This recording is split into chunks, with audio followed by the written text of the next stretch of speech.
Bill, yeah. He said in his video he wanted to correct me about a situation that happened with him. Look, Triggz said the Lebos boys got demolished that day. No, we didn't get demolished that day. We didn't get demolished that day. I gotta correct that. We got snugged out. I got shanked because the focus was on me to take me out first. But when I come out of the cell, I seen, I'm gonna say the name too, sorry my brother, I seen Mustafa Abbas running with a rice cooker in his hand. And the situation that happened with him was when the Islanders jumped him and the other Lebo boys, and I was there when it happened, yeah. And when this happened, he got abstayed several times, and Underworld Bill himself, he actually, in one of his lives that got sent to me, he actually shows all his abstay wounds that happened everywhere, yeah. I actually don't want to bring this up. Like the reason why I told this story was to actually back Underworld Bill up, because I was sick and tired of like sitting here just enjoying myself on TikTok. Appreciate you, Sovereign. And then all I used to see was Underworld Bill's videos, and then everyone in the comments were killing his life, belittling him, saying that he's a wannabe gangster, that he's a flop, that he's this. And I remember when I explained that I heard him telling a story while I was sitting in the car with my wife. I turned to my wife, Sovereign, Balangi, appreciate you guys. I turned to my wife and I was like, hey, I know this story. And then I listened to Bill's story, and I was like, what the hell? I was there when this happened, when he got abstayed, you know? Nusky. And so seeing all the hate that was thrust upon Bill, and all the the jealousy because of his success. Narelle, Z, appreciate you guys. This is what made me come out, the Maori, Narelle, and explain that, hey, you can say what you want to say about him, but I'm going to tell it how it is. I was there when he got Lee, NATO, and the guy did his best to survive. You know, he walked out of there, Ducks Junior, and he didn't get stretched out. You know what I mean? NATO, appreciate you. That's what prison is about, Aldine. Like when you walk onto enemy territory, or when you're attacked by enemies, you do what you need to do to survive. And if you're able to walk out of there, then you can consider yourself about it. Dusk, appreciate you guys. And so I come out and I actually expose the fact that Bill is about it. You know, he's like, I don't like seeing people being belittled when they actually live the gang life the right way. So my brothers and I, we lived the gang life the right way, you know. We did what needed to be done for ourselves and our families. And yes, it's nothing to be proud of. Balangi, I will whoop, appreciate you. It's nothing to be proud of, but at the end of the day, my brothers and I can stand here like men and say, when we chose that gang life, we lived it the right way, you know. And that's why the profile, I appreciate you, Parangi, Duskpi, and that's why I actually spoke about Janada, Parangi, 3i, the profiler. I spoke about Underworld Bill because I was like, man, people need to understand, you know, especially a lot of Lebanese people were mocking him. His own people were mocking him on his comments, you know, and I thought, bro, if you guys didn't know, Underworld Bill, Palangi, God is amazing. I think it said the profiler, Palangi. So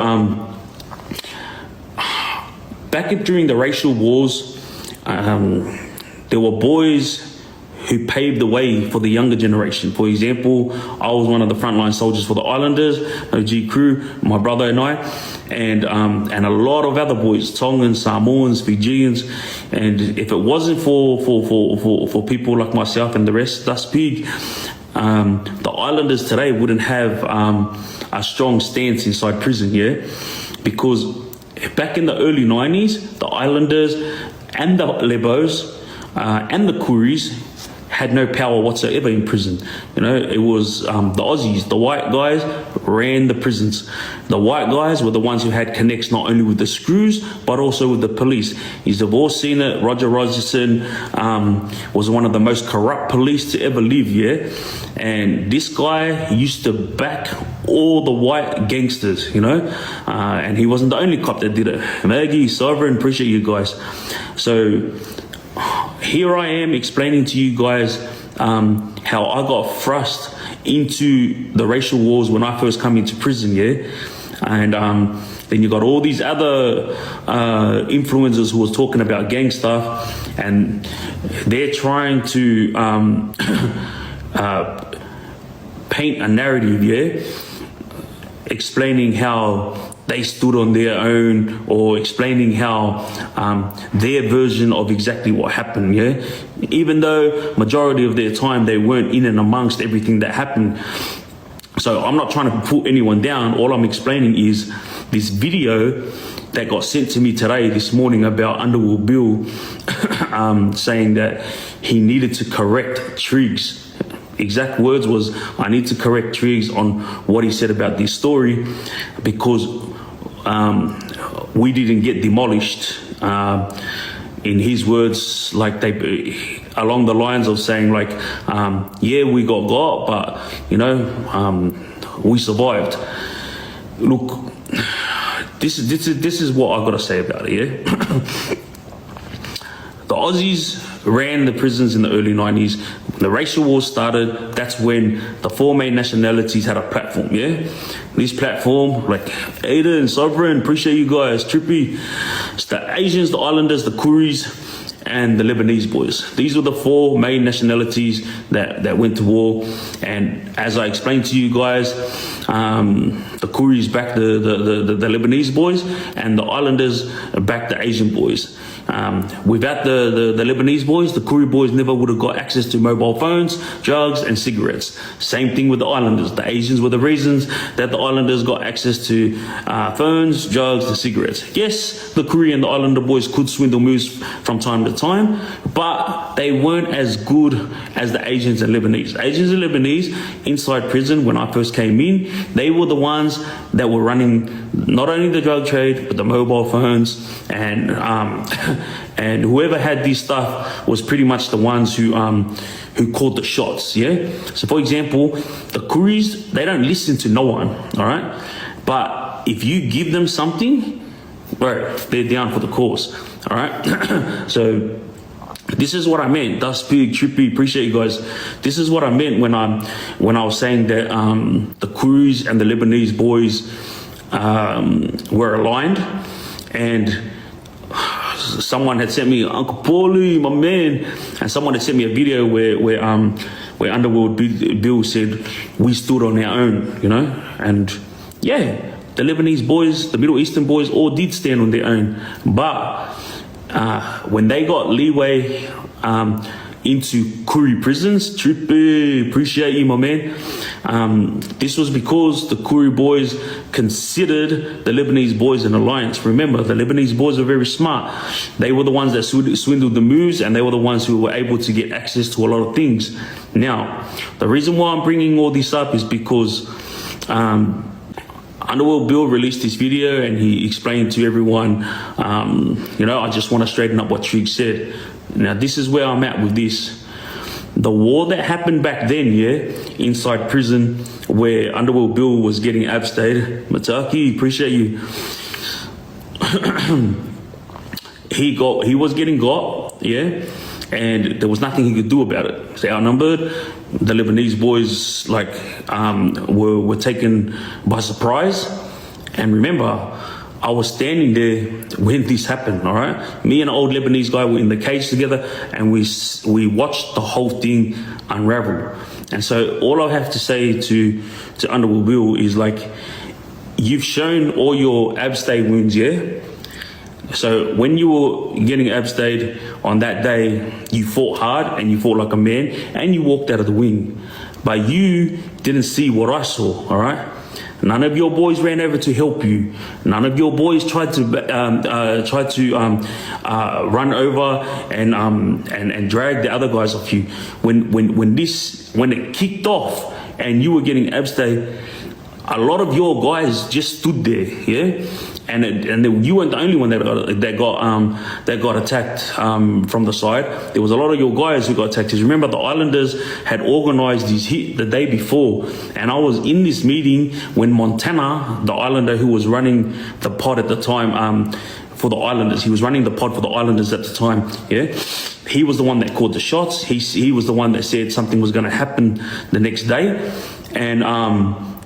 and yeah, like I was the young one there. I was the youngest kid there.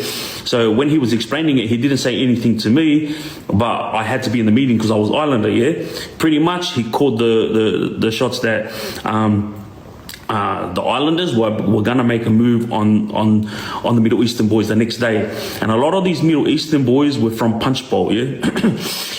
I go to to legal visit. I come back from legal visit. I'm stuck in a cage, and then all of a sudden it kicked off. And the first thing that happened was one of the Lebanese boys got hit with a rice cooker before Bill got abstayed. You know, so by the time Bill could like even turn, he got abstayed. And so what Bill didn't see was what I saw, and what I saw was a lot of his guys running and like. Yeah, one was trying to fight back, but majority of them couldn't do nothing. Like, it's not their fault they couldn't do nothing. You know, like this was pre-planned, you know what I mean? And that's why I'm explaining it to you guys. You're saying that you didn't get demolished. Bro, all right, you walked out like a man, cool. But no one stood there and friggin' made the Islanders look bad. So when I say demolished, it's because none of yous even attempted to be what's called the one that brings the Middle Eastern name up. Because I'll give you an example. When I got jumped here, like I took it to them. I got stabbed, but I kept going, you know. I got outnumbered, but I kept going, you know. I brought the Islander name up, yeah. Yes, Underworld Bill and all the Lebanese boys, they held their own. They were strong and they tried their best, but it is what it is. You know, the boys got them. Now, fast forward after this incident happened at Silverwater with Underworld Bill and the other Lebanese boys, yeah. Tiger and the other Lebanese boys at Long Bay prison, they attacked the Islanders. Same thing. One of the Islanders that got attacked at Long Bay after that incident with Bill, his name is Tala. All right. No, it's not Tala from today. This is old school Tala from back in the 90s. One of the best fighters in the yard, in the Islander yard. Yeah, Shay, appreciate you. Now, Tala.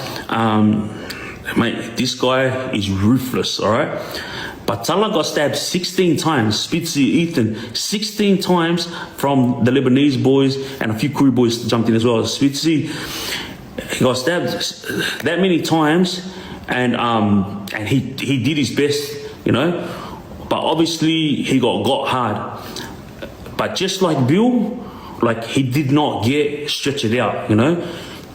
The thing is, with me is he didn't Tala didn't get an opportunity to show the Islanders' strength because he got from behind. Just like Bill, he didn't get an opportunity to show the Middle Eastern strength because he got from behind, you know? So pretty much when I say that Underworld Bill and the Lebanese boys got demolished that day, it's the same thing. The Islander boys at Long Bay, after that incident, got demolished, you know? But all the boys that was involved in all these instances, they were all real gangsters and they all went on with it. Yeah, there was a few, I can name like 3 or 4 people that pussied out during the brawl. One of these Islanders who did pussy out during this brawl, he got his head jumped on at Park Lee. NBA, appreciate it. About a year later after all these incidences. So this is my thing. Like, I'm not trying to belittle the Muslim boys or the Lebanese boys or the Middle Eastern boys, yeah? I tell things how I saw it, and that's exactly how I saw it. I was there when it happened, and there were several opportunities for Lebanese boys that were in the pod to run over and help Bill when he was getting abstay, and they all stood there. Not one of them ran towards him to try to help him. I swear I was watching, and there was like 3 or 4 that were standing there, and all of them just stood still. So that's the reason why I say demolished, because back then, one in, all in, yeah? That's how it was. Didn't matter what nationality you were, one in, all in. And like I said, I explained this also, how the Islander boys got demolished after that incident. This was the Middle Eastern boys' revenge on the Islander boys. Now, with Underworld Bill, I don't know him from a bar soap, but I was there when this incident happened, and that's the reason why I spoke up for him when everyone was belittling him. Yeah.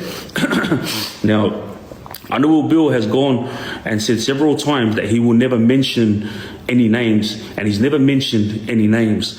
But like I told you guys, no matter what, the boys who are telling stories will eventually name names. Why? Because it brings the story to life. Xavier, because remember, Underworld Bill can tell you all the war stories he wants, yeah?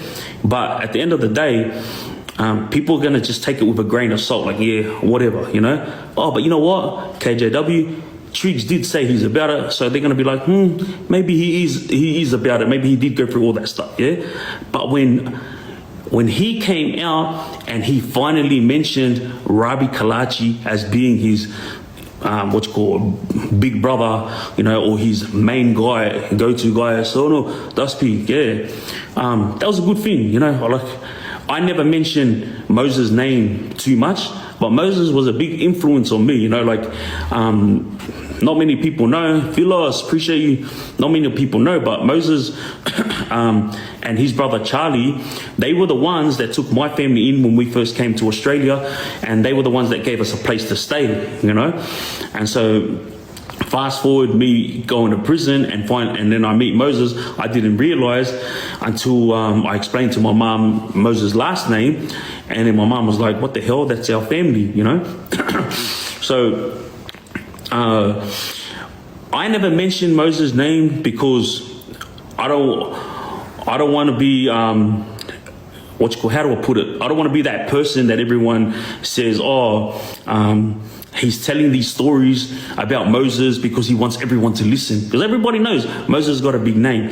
Everybody knows Julius Graffer's got a big name. Like, everybody knows Dave Tafua, one of the biggest names in prison, yeah? But when Bill went and said Rabbi Kalachi's name, like, us who live in the underworld, we all knew who Underworld Bill was talking about when he was speaking about Rabbi Kalachi. Obviously, he didn't say the name at the time. And then I came out a couple of weeks later, and I wasn't talking about Underworld Bill at the time. I was talking about the Aussies that were in protection, not naming names, yeah? But the reason why those Aussies weren't naming names was because if they did name names, everyone would out them and say, hey, you were in protection, you freaking flop, like that. You know, so I actually wasn't talking about Underworld Bill when I said eventually you would name names. But it was just a coincidence that the week after, Underworld Bill comes out and then brings out Rabbi Kalachi's name, you know. And yeah, he was a big name inside prison, but the worst thing that the Underworld Bill could have said was that Rabbi Kalachi ran the prisons, you know. He ran the Lebanese boys, but he definitely didn't run the prisons, you know. Like, he had a big name, and he also had a good name, you know. All the nationalities got along with him. But when Bill brought this name, Rabbi's name out, and put him on a pedestal, it was very easy for one of the Kuri boys to come out and explain how Rabbi got jumped, and then apparently his jaw got broken by all the Kuri boys, you know. But this is what I'm saying. When I speak to you guys about certain things that happen in prison, I hold back on a lot of things. Like, if I explained to you guys in detail all the things that happened, like in my stories, yeah, you guys would be shocked, all right? But I hold back a lot of things because I know for a fact that things will come out. So, for example, Underworld Bill, what's called revealing Rabbi Kalachi's name, but then also saying that the bro was running all the prisons. Like, it's the worst thing you could say, because everyone's going to come out with any skeleton that was in the closet, you know. And let me tell you something. There's a video out there of when Rabbi got jumped, but nobody knew it was Rabbi. You know, like it was like an in-house thing, but it was also a prison thing where every nationality never talked about it, because there was an incident that happened back then, and everyone kept it under wraps. Why? Because everyone got along with Rabbi Kalachi, you know. That incident was just, Dom, appreciate you, was just something that happened, MZ Pa, and the Kuri boys, yeah, they did get along with Rabbi, but on that day, they just didn't want a bar of any of the Muslim boys, you know. Kuri brother come out and explained the story, because remember, Underworld Bill wasn't there when this incident happened. Dom, he's telling you something that he heard from his own boys. And obviously, if your boys are going to tell a story about you, like when my boys tell a story about me, they're always going to make me look good. You know what I mean? That's what I do when I talk about my boys. I always make them look good. That's P, Uso, appreciate you. And Underworld Bill, like, yeah, well, I'll give it to him. He's very loyal. He always he talked up the Kalachi family, and he talked up his brother Rabbi Kalachi, you know. But the worst thing he could have done, Dom, TJ, was say that he ran the prisons, because skeletons were going to come out of the closet. Big case, Spitzy, you know. And when the Kuri brother come out and explain that, obviously the Lebanese boys would be pissed off about it. Case Felix, because no one ever spoke about it. The reason why no one ever spoke about Kalachi getting jumped is because he had a lot of love from every nationality. Like, I remember even Moses spoke highly of him, you know. And Ernie, appreciate you. And so a lot of people who comment on my lives, and they're like, oh bro, I thought you were a gangster. Why are you talking about stuff that shouldn't be spoken about? So there you go, guys. This is the reason why I come out only about things I know about, and things that I was in and amongst. User Palangi. I will never tell you something that comes from assumptions, all right? And especially if it came from someone else. My thing is, if I wasn't there, or if I haven't done my homework on something, then I wouldn't speak on it, you know. And so it was a bit of a shit feeling, Rebel, that when Rabbi's name got dragged in the mud because the Kuri brother explained how his jaw got broken, nobody knew this stuff. Robin, appreciate you, brother, you know. But the reason why the Kuri brother explained it is because he was there. You know, the Kuri boys had the power, and this is what I explained time and time again. You know, like, there's boys like myself, Dom, that was in Supermax, yeah? And Supermax, STG, IBO, for those of you who don't know, STG is Serious Threat Group. It's where all the gang members go, gang leaders, and IBO is Individual Violent Offender, those who are what's called very violent towards officers and inmates, but they didn't need to be in a gang. All right. So these are the types of places that myself and Underworld Bill ended up in. But it's a kindergarten place. It's not a prison. It's not something that's considered ruthless. Like I explained to you guys, I was the only one in Supermax at the time that was trying to get out of Supermax. I was writing to the official visitor. I was writing to the ombudsman, and I was trying to explain that I was being held unjustly in Supermax and in STG, because they were the ones that came and grabbed me and chucked me into the main. Adam, appreciate you. They grabbed me and chucked me into into Supermax for no reason. I did nothing wrong, you know.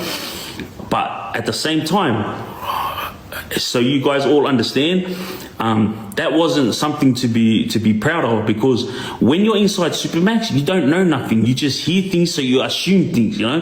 The amount of times stories came out in Supermax and then everyone found out later on that it was all rubbish. Like, bro, I'd be a rich man now if I told you all those stories, you know.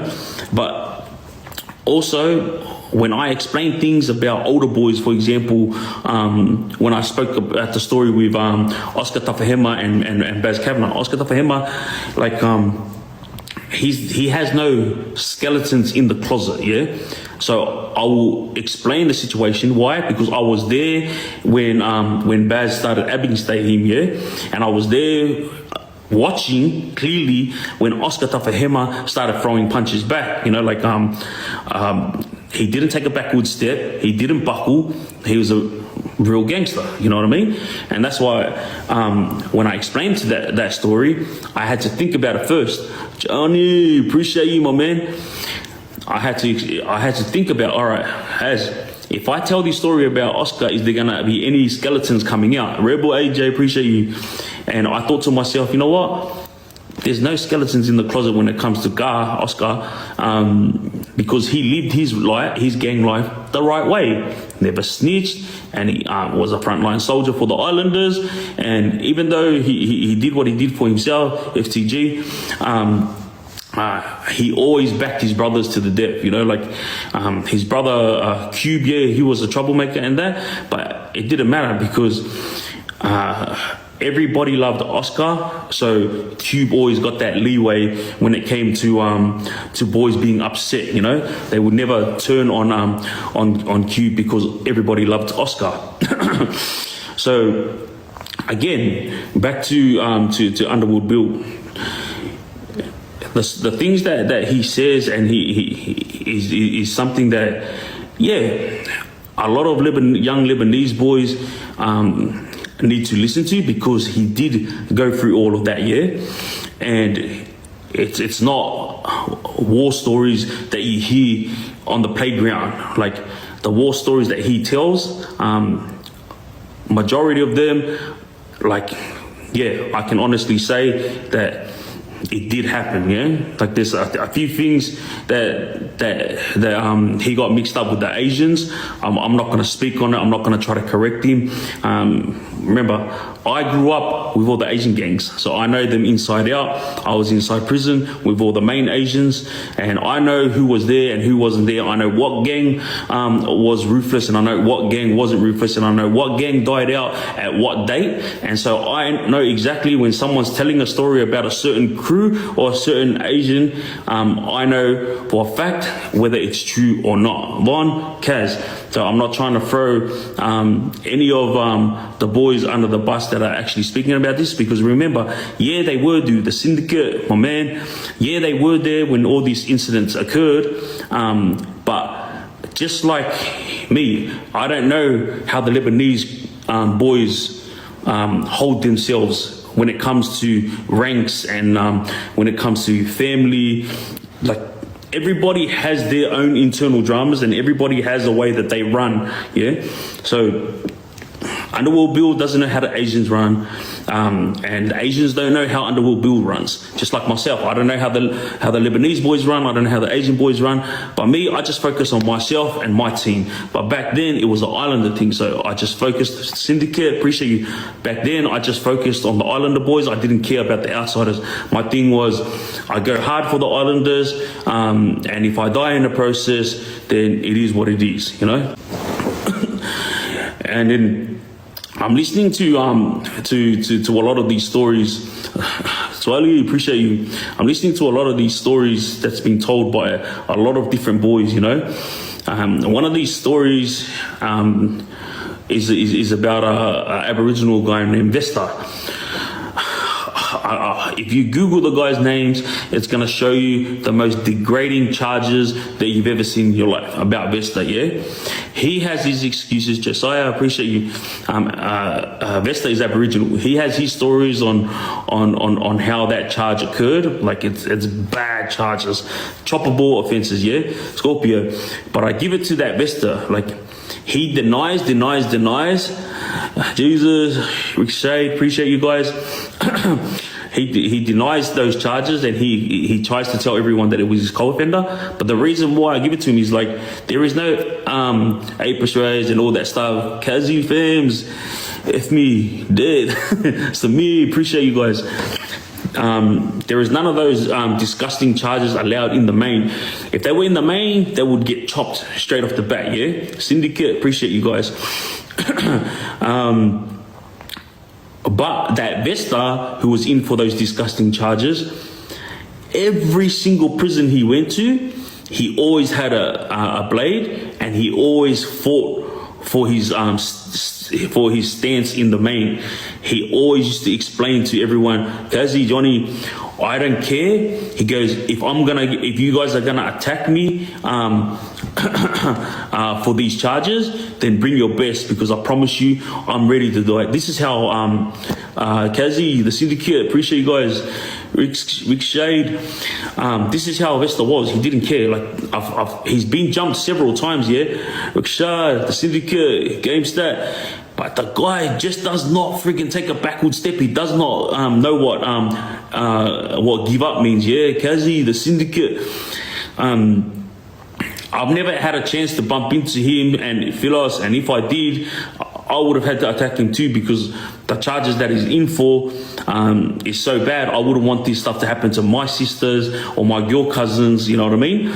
So that's the reason why I would have turned on him. But I never had the opportunity to bump into him, and thank God for that, because obviously I want to come home. But a lot of boys did try to get Vesta, and he attacked them. You know, like even Islander boys that tried to get him at Kempsey, was it Kempsey? Yeah, Kempsey prison, and he turned it on the Islander boys, and he went on with it. You know, Johnny, syndicate, love yous. So when boys are talking about this Vesta and like and yeah, they put him on a pedestal a bit, like I have nothing against them doing that, because at the end of the day, he never pleaded guilty like to the boys that he was a part of that that situation that happened with that girl, you know. And then he ended up I think the word is unalive, his co-offender, and his words were it was his co-offender that did all that disgusting stuff, not him, but he got charged with it as well. This is what I'm hearing from him, Kazi, Johnny, you know. And what's cool, and when the Muslim boys are amongst these guys who are in for disgusting charges, yeah, a lot of them, well, majority of them, 99% of them are all gangsters, yeah. And none of them ever chopped any of these apis rays. Like, you know, the scaffs, yeah, they were in for April. One of them got 55 years, one of the biggest sentences inside prison, yeah. And so well, in Australia, 55 years is a big number. Johnny, syndicate. Now, when the scaffs did what they did, you'd expect them to go straight into the boneyard, which they did. They went into the boneyard. But years later, and when I say years, I'm talking about like 10 years later, the Muslim boys brought one of the scaffs out into the main, Xavier, Kazi, the syndicate. And this is what I always found weird, like when I was inside prison, like the thing I admired about the Middle Eastern boys is, number one, they were clean. Number two, they were willing to die for their people. And then number three, they looked after their people. As soon as hey, my girl, appreciate you. As soon as one of their own would come in, there'll be a bag of food handed straight over, TV, and that's how it was in the Lebanese yard. Every other yard, the Asian yard, the island yard, the Korea yard, it never happened, because everyone was for themselves, yeah. Mr. Drift, appreciate you. I was the one who changed that around when I came into the yard, and I made sure that all the Islander boys were looked after. But I used to praise the Muslim yard for being this way. They were always looking after their own. But the one thing that I didn't like was the fact that they brought Scaff, Apeshray, out of protection into the main. And I remember yelling out to one of the Muslim boys, Xavier, Johnny, I go, bro, why'd you bring that bloke like out of protection? You know, like, you know what he's in for, the syndicate, Johnny. And as always, like, they always go back to Allah. You know, he's the only one that can judge. Like at the moment, Scaff had turned very religious, and they allowed him to come into the main with them. Look, I'm all for it. You know, God is to be put first and foremost. All right. So who am I to judge someone? What's called? I'm a nobody. You know, and it's true. You know, only God judges. Like everybody knows that quote. All right. But inside prison, Xavier, the syndicate, when I'm in and amongst everything, it was a shock to my eyes to see this Apeshray go inside to the Muslim yard, and they let him walk freely. And no other yard did that. You know what I mean? It was just the Muslim yard that did this. And there was a lot of the Scaff's Cowies that were also in the main, and all these guys had also been charged with Apeshray, yet they were given what's called an avenue to walk freely in the Lebanese yard. I didn't understand this. Or all I can basically say is what they brought up to me is the fact that only Allah can judge. So because they had turned religious, they were given that opportunity to prove their self-worth to Allah. So they were allowed to walk the Lebanese yard. At the time, I didn't know these guys were Scaff's Cowies until I had left the prison, and I found out later on who they were, because if you guys Google the name Scaff, you obviously know it will come straight up, and then all the Cowies are in line. All their faces are all over Google, you know, for the disgusting charges they were in for. And so I'm not trying to put down the Middle Eastern boys, because there was good and bad in every nationality. You know what I mean? For the Islander yard was the fact that a lot of the Islander boys were on drugs, and they were selling whatever they had to the Middle Eastern boys. Like, for example, I told you this before, they were selling their shoes, their CD players, and their buy-up. And that was something that I turned on the profile syndicate. That was something that I wouldn't have, because I didn't want the Islander yard to be put on show. My thing is, Islanders are strong people, and we're always frontline soldiers for everything. And when gangs are involved in certain things, who do they call when they need frontline soldiers? Is the Islanders. Or you could say the dumb Islanders that's willing to go and do dumb shit, you know? So if you guys around the world don't know anything about Australian and New Zealand prisons, I'm gonna stick to Australia. But like, the Islanders are the front line for everything. Majority is Islanders who are front line for everything. Every nationality calls the Islanders when they need help, because they know the Islanders are so dumb that they'll be willing to do anything for $500. Yeah. There was a guy that I met in prison, young Tongan kid, Uncle Paulie, the syndicate. This young Tongan kid came in for $1 million cash. He got caught with $1 million cash inside his boot, yeah? So when everyone was talking about this kid, oh, bro, did you hear about the doko? He's in for $1 million, blah, blah, this and blah, blah, that. He was put on a pedestal, and that he was considered like the smart gangster young kid who came in. But because I lived the life of, of a gangster that was not only for Islanders but also for the Asians. Like, I ran with the Asians pretty much my whole juvenile life here, so I know it inside out. And when I bumped into this Tongan guy who came in for $1 million, who got caught with $1 million, I asked him discreetly. I didn't want to put him on show, yeah? So I took him aside and I said to him, Shana, you know how you got caught with that $1 million? And he was like, yeah. I said, look, I was in and amongst all this stuff growing up as a kid, you know. I'm not trying to put you on show or anything. Syndicate, love ya. I go, but honestly, how much did you get paid to move that $1 million down past the Blue Mountains? Bro, you know when I said this to him, his eyes like lit up. Ethan, the syndicate, because he knew that I knew, yeah? Like the islanders are always getting used to do the dumb frontline shit, yeah? So when he looked at me and he had his eyes open, he put his head down, he's like, fuck. He goes, nah, Dogo, I was getting paid 5K. There you go. These are the things that a lot of people don't understand. Everyone thinks, oh, he got caught with $1 million. Oh, he got caught with an arsenal of weapons. But nobody ever knows what's going on in the background. Jay, the syndicate, appreciate you guys, you know. I was also one of the dumb islanders that went frontline for the Asian boys and for the islanders growing up as a kid. So some of the dumb shit that I did was carrying certain things over to certain people and handing it over. And I would be getting paid chump change to do it. Mr. WA, the syndicate, Cobster, love yous. And this kid was so honest with me, yeah, that he was embarrassed, all right? When he said to me that he got paid 5K, and then he looked at me and he goes like, how did you know, Uzo? And I said, Uzo, dog, it's my life.